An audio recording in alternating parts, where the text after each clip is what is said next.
சிவாக்கு operation முடிஞ்சிருச்சா என்னன்னு பார்த்துட்டு நம்ம கிளம்பலாமா? பிளட் எல்லாம் அரேஞ்ச் பண்ணி கொடுத்தாச்சா? ஸ்டாக் இருக்குன்னு சொன்னாங்க. இருந்தாலும் ரேவதி அப்பா பார்த்துக்கிறேன்னு சொன்னாரு. ஆப்ரேஷன் முடியட்டும், சுச்சுவேஷன் எப்படின்னு பார்த்துட்டு அப்புறம் போகலாம். ம். விக்கி, ம். அதான் ஆப்ரேஷன் முடிகிற வரைக்கும் டைம் இருக்குல்ல? ம். ஏன் ஏதாவது சாப்பிட்றியா? ஆஹா, அப்புறம்? இல்லை, அவள் தான் ஏதோ நீர் கட்டி நல்லா சொன்னால, ம். நம்ம போய் எனக்கு ஒரு செக்கப் பண்ணிட்டு வந்துடலாமா?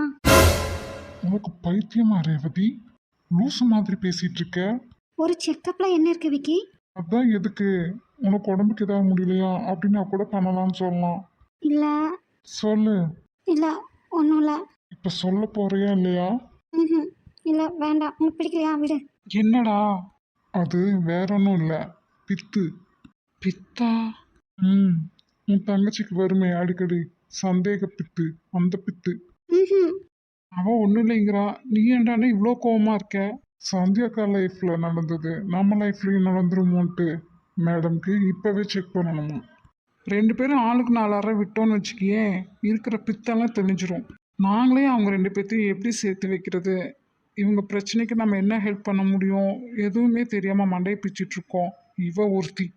அது ஒன்றும் இல்லை, இவங்க எல்லாத்தையும் பொறுத்த வரைக்கும் காதல் உடம்புல எல்லாம் இருக்கு. நம்மளை பொறுத்த வரைக்கும் தான் அது மனசுல இருக்கு. அதுவும் உன் தங்கச்சிக்கு யாருக்காவது ஏதாவது நடந்துருச்சுன்னா உடனே அது நமக்கும் நடந்துரும். இமேஜினேஷனுக்கும் ஓவர் திங்கிங்க்கும் அளவில்லாமல் போயிட்டுருக்கு. ஒன் சைட் லவ் தான் தேவலை போல இருக்கு. ப்ரப்போஸ் பண்ணதுக்கு அப்புறம் என் பாட பார்த்தியா நீ?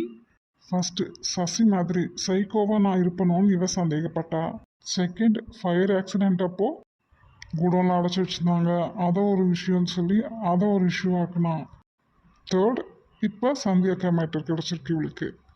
ஏறவதி இப்படி இதெல்லாம் ஒரு பொசிஷன்னஸ் தானே, நீங்க விட்டுட்டு போயிடுவீங்களோன்னு பயந்து.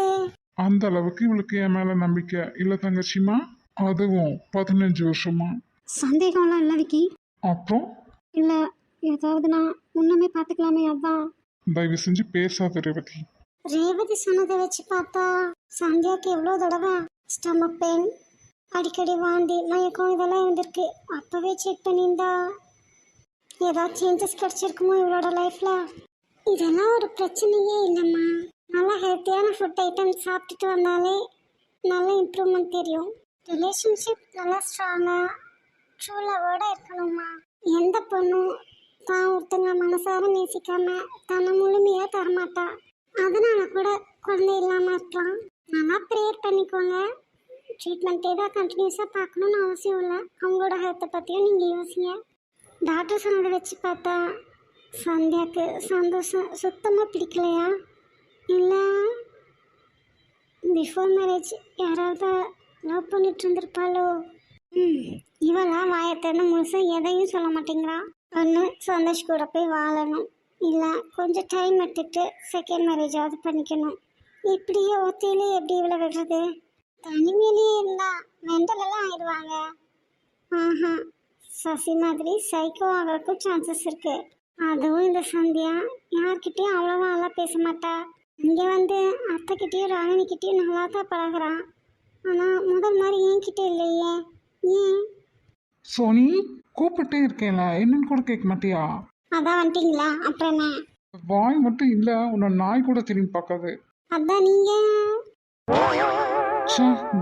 இந்த வாயே தான் எனக்கு எதிரி. ஹலோ, நைட்டு நான் உன்கிட்ட ஒன்று கேட்டனே. எப்போ? என்னது? சுத்தம் விளங்கும். கடையில் இருக்கும்போது எங்கள் அப்பா கூப்பிட்டாரு, உன்னோட ஃப்ரெண்டு அன்னைக்கு இறந்தாங்களே. யாச்சி? அதெல்லாம் எனக்கு தெரியாது. அப்பா விசாரிச்சதுல அவங்க வீட்டை விட்டு காலி பண்ணி போயிட்டாங்களாம். அதனால உனக்கோ இல்லை உன் ஃப்ரெண்ட்ஸ்க்கோ அவங்கள பற்றின வேற ஏதாவது டீட்டெயில்ஸ் தெரியுமான்னு கேட்க சொன்னார். ஆஹா, யாருமே அவங்க கூட காண்டாக்ட் இல்லை. டெத்துக்கு கூட நம்ம யாரும் போகல. அப்புறம் எப்படிங்க?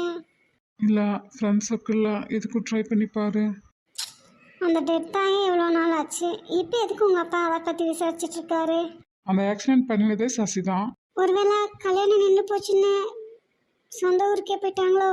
இருக்கலாம். ஒரே சமயத்தில் 2 பேர்த்தையும் பழி கொடுத்தா? 2 பேரா? அப்போ ஜெசிகா? அந்த ஜெசிகாங்கிற பொண்ணு தானே சிவா கூட சசியோட ஆஃபீஸில் ஒன்றா ஒர்க் பண்ணியிருக்கு. இது எங்களுக்கு தெரியாதே. இன்விடேஷனில் போட்டிருக்குமே பார்க்காமையா இருந்திருப்பீங்க. கல்யாணம் வந்து எல்சிக்குப்பா. ஓ, விக்கி சொன்ன ட்வின்ஸ் இவங்க தானா? ம். அப்போ ஜெசிகாக்காக சிவா, எல்சிக்காக ரேகா 2 பேரும் அதனால தான் ஒன்றா ஹாஸ்பிட்டல் போயிருக்காங்களா? அப்போ ரேகாக்கு சிவாவை தெரியும், ஆனால் இவர் தான் சிவான்னு தெரியாது. அடப்பாவீங்களா? சரி, அதெல்லாம் இருக்கட்டும். இப்போ எதுக்கு உங்க அப்பாக்கு? ம் சசி ஏன் அவங்க 2 பேர்த்தையும் ஆக்சிடென்ட் பண்ணி கொல்லணும்? சசி பற்றினா ஏதோ அவங்களுக்கு தெரிஞ்சங்காட்டி தானே, அதை விசாரிக்கத்தான். அதான் பிளான் போட்டு அவனே கொண்டுட்டானே, அப்புறம் எப்படிங்க? ம் அவரோட போலீஸ் மூலம் என்னவோ சர்ச் பண்ணிட்டு போகிறாரு. அப்படியே ரொம்ப நல்லவராட்டம் நடிக்காதீங்க என்ன? என்ன இதில் எனக்கு என்ன பெனிஃபிட்டு? நீங்க ஜெசிகா வீட்ல இருந்து சேகரை பத்தி என்ன கலெக்ட் பண்ணலாம்னு யோசிக்க மாட்டீங்க? ம் எனக்கு கூட தோணலை, இவளுக்கு தோணியிருக்கு. என்ன?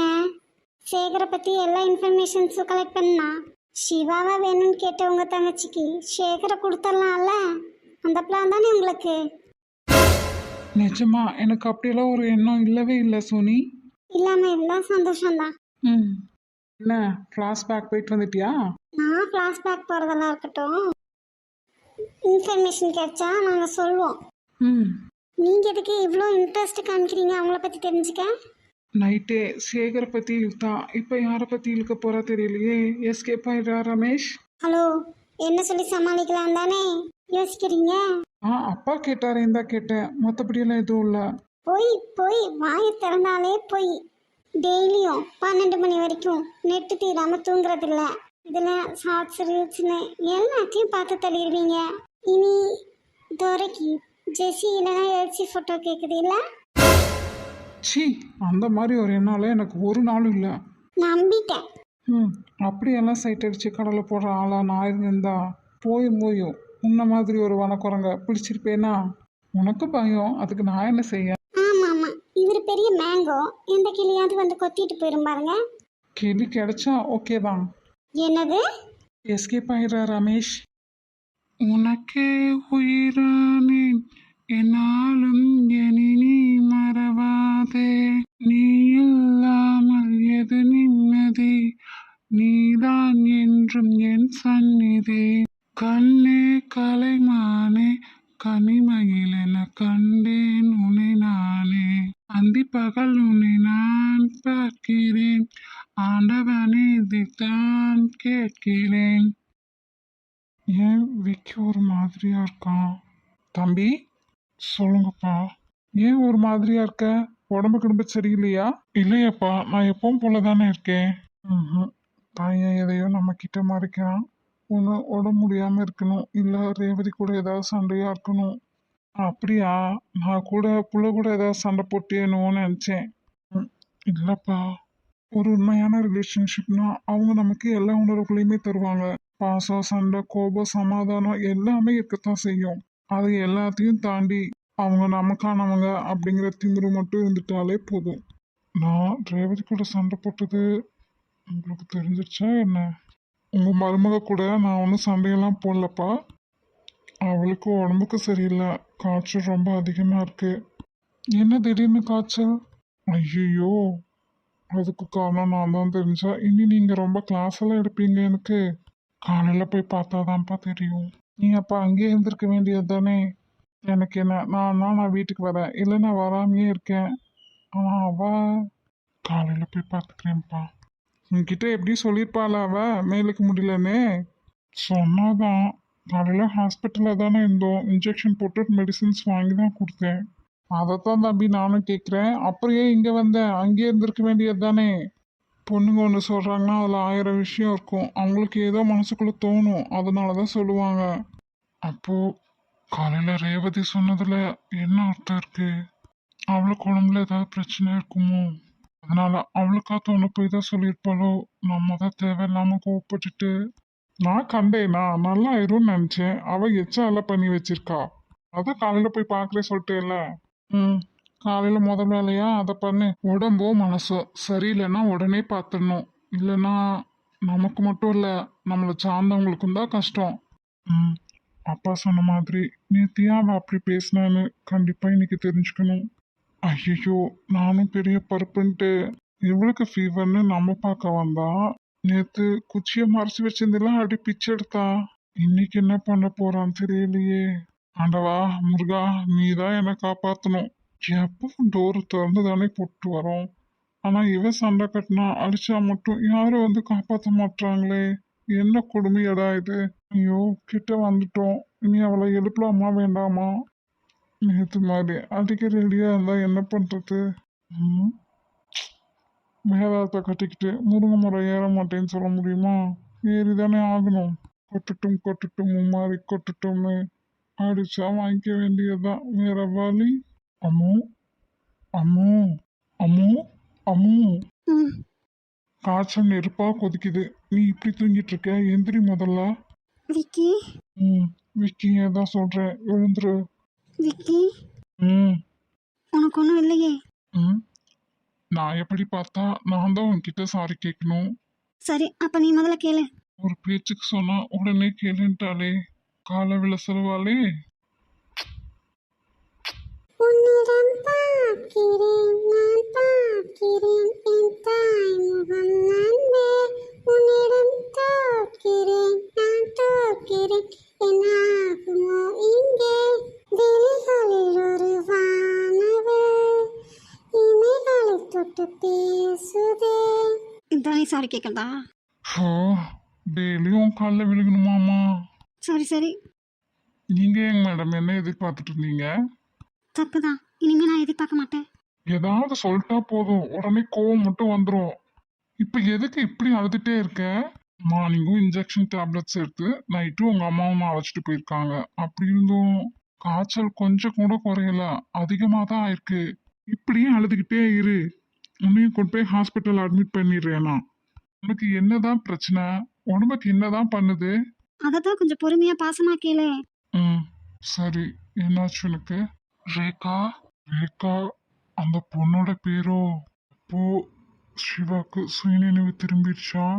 ம், இருந்தாலும் கண்ணை திறந்து பார்த்தா பரவாயில்லையே. அந்த பொண்ணை வந்து பேசி பார்க்க சொல்லுவோம். சிவா, நீ கண்ணை திறந்து சுயநினைவோட இருக்கேன்னு தெரிஞ்சுக்கிட்டா எனக்கு போதும். என்னோட ஆப்ரேஷன் சக்சஸ்.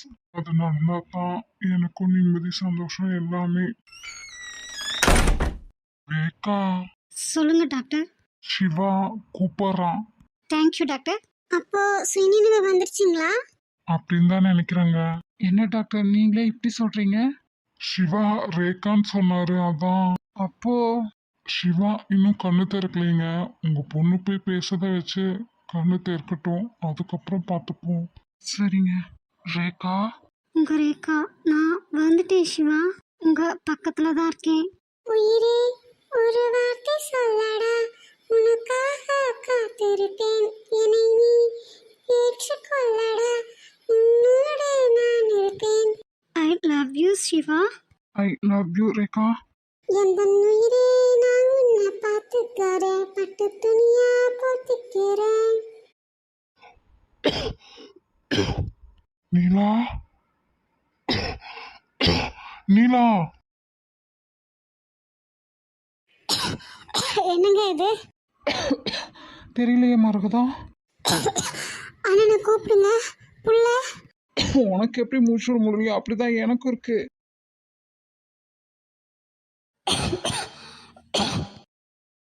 சிவா ஃபோன் போட்டு ஒரு 10 நிமிஷம் கூட இல்லை, இவளை போய் கூட்டிட்டு கார் எடுத்துட்டு வர்றதுக்குள்ள. நாங்கள் என்ன இப்படி எல்லாம் நடக்கும்னு எதிர்பார்த்தோமா? நான் உன்கிட்ட ஃபோன் பேச வந்தேன், அதுக்குள்ளே எல்லாம் நடந்து முடிஞ்சிருச்சு.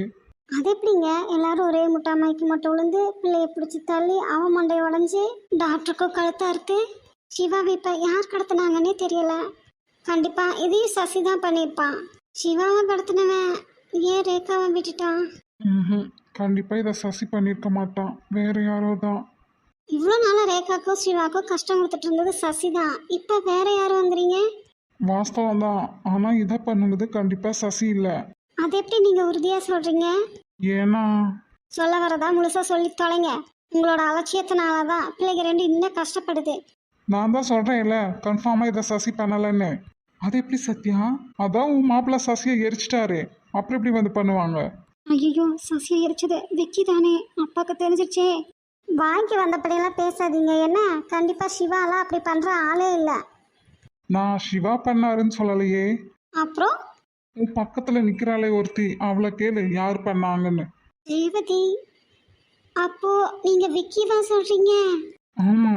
ரேவதி, அப்பா சொல்கிறது உண்மை இல்லை தானே? எனக்கு தெரியாதுமா.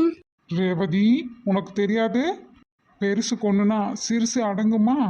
உன் மகளுக்கு மட்டும் இல்லை, மருமகனுங்களும் அப்படித்தான். அவ தான் எனக்கு தெரியாது சொல்கிறாள. விக்கிய வர வச்சு கேட்டுருவோமா? சரி, விக்கியே பண்ணியிருந்தாலும் நல்ல காரியம் தானே பண்ணியிருக்கான். நீ என்னைக்கு தான் யாரத்தான் விட்டு கொடுத்துருக்க? ஏன் கூட சண்டை போகிறத விட்டுட்டு போய் சிவாவை கடத்தினது யாரு, சிவா எங்கே இருக்காருன்னு போய் கண்டுபிடிங்க போங்க. ம். இவளுக்கு வேற காய்ச்சல் அடிக்குதேன்னு நான் கூட்டிட்டு வந்தேன். இப்போ டாக்டரே படுத்து கிடக்காரு. எப்படிதான் ஒன்று மாற்றி ஒன்று வருமோ. டியூட்டி டாக்டர் இருக்காரு, கூட்டிட்டு போயிட்டு வா. ம், வா ரேவதி. இல்லை, விக்கிக்காக நீ அப்பா கிட்டேயே போய் சொல்ற இல்லை? அது இனியெல்லாம் அப்படித்தானே. அவங்களுக்குன்னு வர வேண்டியவங்க வந்தாச்சுன்னா நம்மளை எட்டி நின்று தான் பார்ப்பாங்க. நம்ம பொண்ணுங்கெல்லாம் அப்படி பண்ண மாட்டாங்க. கண்ணுக்கு முன்னாடியே தான் நடந்துட்டு இருக்கு, அதுக்குள்ள பண்ண மாட்டாங்களாம். அப்பா எங்களுக்கு 2 பேருமே வேணும் தானே? ஆமாண்டி தங்கம். மம்மியும் இப்படி தானே இருந்திருப்பாங்க. ம். விக்கிய நீ அவ்வளோ சாமர்த்தியத்தில் விட்டு கொடுத்துருவியா என்ன? நீ என்ன சொன்னாலும் சொல்லாட்டியும் எனக்கு நல்லா தெரியும். அதை பண்ணது விக்கியும் ரமேஷும் தானே? இல்லைப்பா. எனக்கு தெரியும், நீ போ. ஏன் சத்யா, உண்மையை சொல்லிட்டா நான் ரமேஷையும் விக்கியும் விடுவேனா? அதனால தான் வாயை திறக்க மாட்டேங்கிறா. உனக்கு எப்படினாலும் தெரியும்ல. ம். சசி அவங்க அடைச்சி வச்சிருந்த குடோன்லேருந்து தப்பிச்சிட்டான்.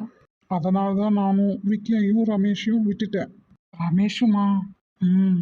ஃப்ரெண்டு கொண்டுனா எல்லாம் சும்மா இருக்குங்களா என்ன? வயசு கோளாறு வேற. ம். என்னன்னாலும் எல்லாம் நம்ம பசங்க தானே. ம். என்ன வருத்தம்னா என்னால் பிடிக்க முடியாது சசியா. அவனுக்கு பிடிச்சிருக்காங்க, ஆனால் அவன் பிடிச்சிருக்கலாமே, அதை பண்ணாமல் விட்டுட்டாங்க. அவன் மறுபடியும் தப்பிச்சிட்டான். தப்பிச்சிட்டான்னு சொல்கிறேன், அப்புறம் இப்போ சிவாவை கடத்தினது அவன் இல்லைங்கிற? நல்ல நிலைமையிலையெல்லாம் தப்பிக்கல. தீயில கருகி அவனும் ஹாஸ்பிட்டலில் தான் அட்மிட் ஆயிருக்கான். பிடிக்கலையே தவிர அவனை நான் வாட்ச் பண்ணிட்டு தான் இருக்கேன். ஏன் அவனை பிடிச்சி உள்ள போட வேண்டியது தானே?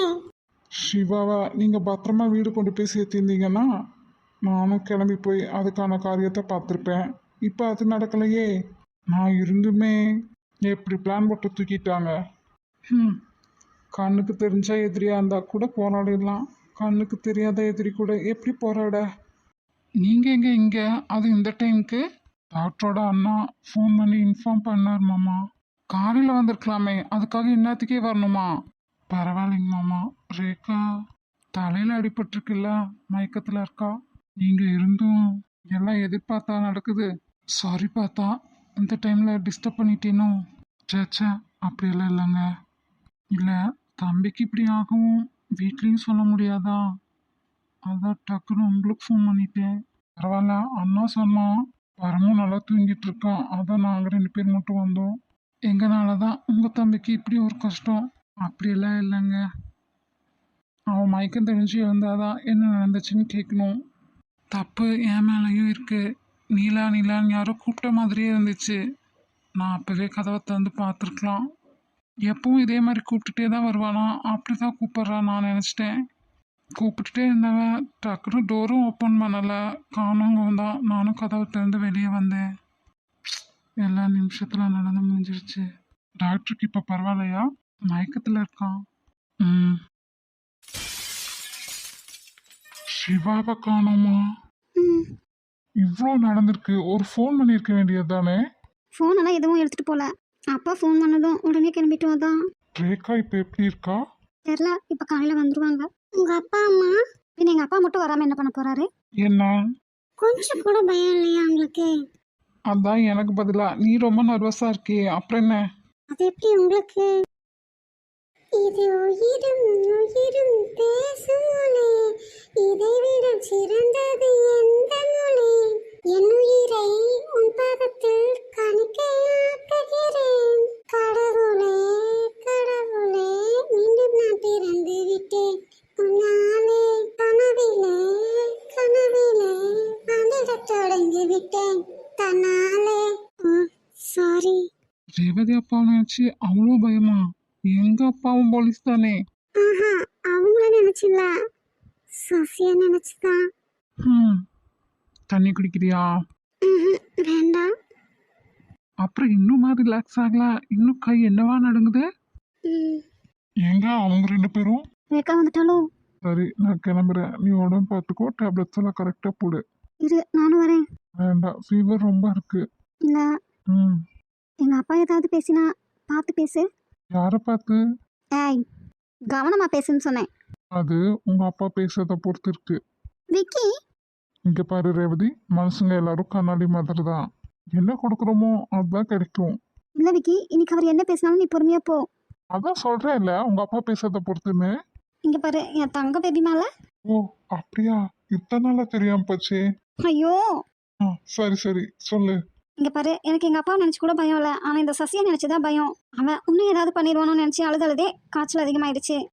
ம். அப்பா அம்மான்னு வீட்டில் 2 பேருமே ஐபிஎஸ். ஆனா மகளுக்கு பயமாமா. இன்னொரு ஐஏஎஸ் இருக்காங்களே, ஆ, இவங்கெல்லாம் இருந்த உனக்கு என்ன இப்படி பயம்? உன்னை ஏதாவது பண்ணிடுவானு தான். உனக்கு அவ்வளோ பாசமா என் மேல? ம், புழுகாத என்ன? சரியான பேடி. சரி சொல்லு. அவனை பிடிக்க முடியலையேன்னு அவரே கடுப்புல இருக்காரு. இல்ல நீ வேற அவர் கூட கூட கூட பேசி அவன் மேல இருக்கிற கடுப்பையெல்லாம் உன் மேல காட்டிட போறாரு. காட்டுட்டும், ஏன் மாமனார் தானே, நான் பாத்துக்கிறேன். இல்ல நீ ஏன் டென்ஷன் ஆகுற? விக்கி, என்னம்மா? ஐயோ, எங்க நிலைமையே உங்களுக்கு புரியாதா? சொல்லு. ஹம், நான் உனக்கும் சப்போர்ட் பண்ணி பேசுவேனா இல்ல என் அப்பாவுக்கும் சப்போர்ட் பண்ணி பேசுவேனா? பாசம் வேற, இதெல்லாம் வேறம்மா. நியாய தர்மம் எங்க இருக்கோ அங்க சப்போர்ட் பண்ணி பேசினா போதும். சோதிக்காத விக்கி. சரிடா அம்மு, எனக்கு புரியுது. கொஞ்சம் பொறுமையா பார்த்து பேசியேனே. ம். பார்க்கறக்கு இங்க புது முகமா யாரும் இல்லையே. எப்போ பார்க்குற அதே முகங்கள் தானே. நீ, ரேகா, சோனி, பூமாரி. புதுசா யாரும் வரலையே. அடேய், என்ன விக்கி? உன்கிட்ட விளையாடாம வேற யார்கிட்ட விளையாடுறது நானு? ம், எனிவே, ரொம்ப தேங்க்ஸ். எதுக்கு? ஹாஸ்பிட்டல்ல உங்க அப்பா கிட்டப்ப வாயை திறந்து எதுவும் சொல்லாம எனக்காக சப்போர்ட் பண்ணி நின்னதுக்கு. ம், வெறும் தேங்க்ஸ் மட்டும்தானா? நான் உனக்காக பேசினேன், யார் எனக்காக பேசுவார்? மௌனமாய் நான் பேசினேன், கைகளில் மை பூசினேன். அப்போ என் மனநிலைமை எப்படி இருந்திருக்கும் யோசிச்சு பாரு. தப்பெனமோ நீ பண்ணது தான், ஆனால் என் அப்பா பண்ணாத காரியத்தை நீ பண்ணியிருக்க. அப்படி பார்த்தா அது நியாயம்தான். உனக்கும் சப்போர்ட் பண்ண முடியாமல் அவருக்கும் சப்போர்ட் பண்ண முடியாமல். சாரி ரேவதி, என்னால தானே உனக்கு இந்த நிலைமை. ம், கோவத்தை கொஞ்சம் குறைச்சிக்கோ விக்கி. ம்ஹும். முதல்ல அவன் பொண்ணுங்க மேல கைய வச்சது தப்பு. 2வது நம்ம வீட்டு பொண்ணுங்க மேல கைய வச்சது தப்பு. 3வது அதுவும் என்னோட அம்மு மேல கைய வச்சது ரொம்பவே தப்பு. அதுக்கு அவனுக்கு அதெல்லாம் பத்தாது. ஐயோ தெய்வமே. ம், மறுபடியும் போய் ஏதாவது பண்ணிட்டு வந்து நிற்காதீங்க சொல்லிட்டேன். இப்போ பண்ணதுக்கே அவன் நீ என்னெல்லாம் பிளான் பண்ணி செய்ய போகிறானோ. உங்க அப்பா முதல்ல அவனை அரெஸ்ட் பண்ணிட்டோம். நானும் எதுவும் செய்ய மாட்டேன், அவனும் செய்ய மாட்டான். ஐயோ ஆண்டவா, சிவா உடம்புக்கு நல்லா தேடி வந்துட்டா கூட சசிக்கு எதிராக அவர் ஏதாவது பண்ணி சசி மெட்ரை ஃபுல்லாக முடிச்சிருவாரு நான் எதிர்பார்த்தேன். அதான் நடக்கலையே. ம், ஆனா இப்ப யார் சிவாவை கடத்திருப்பா? நான் இன்னைக்கு உன் கூட ஜெசிகா வீட்டுக்கு போய் விசாரிக்கலான்ட்டு இருந்தேன். அதுக்குள்ள அதான். அட்ரஸ் எல்லாம் எதுவும் இல்லை. என்ன பண்றது தெரியல. பார்ப்போம். ம், நான் ரேகா கூட்டிட்டு நம்ம ஊருக்கே போறேன் சிவராமா. அவள் வந்தானா கூட்டிகிட்டு போமா? ம், நான்லாம் எங்கேயும் வரல. ஏன்? இங்கே இருந்து அந்த சசி உன்னை பாடா படுத்துவான், அதையெல்லாம் நாங்கள் பார்த்துட்டு இருக்கணும் இல்லை? அப்போத்தான். சிவா மட்டும் நல்லபடியாக வீடு வந்து சேர்ந்துருந்தா கொஞ்சம் உடம்பு தேர்னதும் கண்டிப்பாக நான் ஊருக்கு தாம்மா அனுப்பியே வச்சுருப்பேன். அதான் அந்த படுபாவி கை கெட்டினது வாய் கெட்டாதபடி பண்ணிட்டானே. ஹாஸ்பிட்டல் வீடியோ ஃபுட்டேஜ் எல்லாம் கிடச்சிருச்சு. சீக்கிரமே சிவாவை யார் கடத்துனதுன்னு கண்டுபிடிச்சிடலாம். அப்பா, சிவாவை ஒரு குற்றவாளியை தேடுற மாதிரியெல்லாம் தேடாதீங்க. இல்லை ரேக்கா, இல்லை. இவ்வளோ நாள் பக்கத்துலேயே தான் இருந்தார். உனக்கு சர்ப்ரைஸ் கொடுக்கணுங்கிறதுக்காகத்தான் நான் அதை உங்ககிட்ட சொல்லாமையே வச்சுருந்தேன். ஆனால் இப்போ எங்கே இருக்காருன்னே தெரியல. அப்புறம் எப்படிம்மா தேடாமல் இருக்கிறது? இல்லைப்பா, அவரா எப்போ என்னை தேடி வருவாரோ அப்போ வரட்டும். ரேக்கா, உண்மையான காதல்னா நான் அவர்கிட்ட இருந்து எதையுமே எதிர்பார்க்கக்கூடாது இல்லைப்பா. அட்டென்ஷன், லவ், கேர் எதையுமே எதிர்பார்க்கக்கூடாது இல்லைப்பா. அப்போது அவர் எனக்கு எதா வேணும் அப்படின்னு நான் சுயநலமாக நினைக்கிறது தப்பு தானேப்பா. அதனால தான்ப்பா அவர் இஷ்டப்படி அவருக்கு எப்போ வர தோணுதோ அப்போவே வரட்டும். எனக்காக எல்லாரும் கஷ்டப்பட்டது போதும், இனிமேலும் யாரும் கஷ்டப்பட வேண்டாம். என்ன ரேக்கா நீ இப்படி சொல்ற? நீ சொல்றதெல்லாம் வாஸ்தவம் தான். ஆனா சிவா என்ன நிலைமையில காணாம போயிருக்காரு, அவரை தேட வேண்டாம் நீ சொல்ற? சுயநினைவு இல்லாம கை கால் அடிபட்டு யோசி ரேகா, யோசிச்சு பேசு எதுவுமே. புரியுதுப்பா, இதுக்கப்புறம் உங்கள் இஷ்டம். ஆனால் அவருக்கு எப்போ தோணுதோ அப்போ அவர் என்னை தேடி வரட்டும்.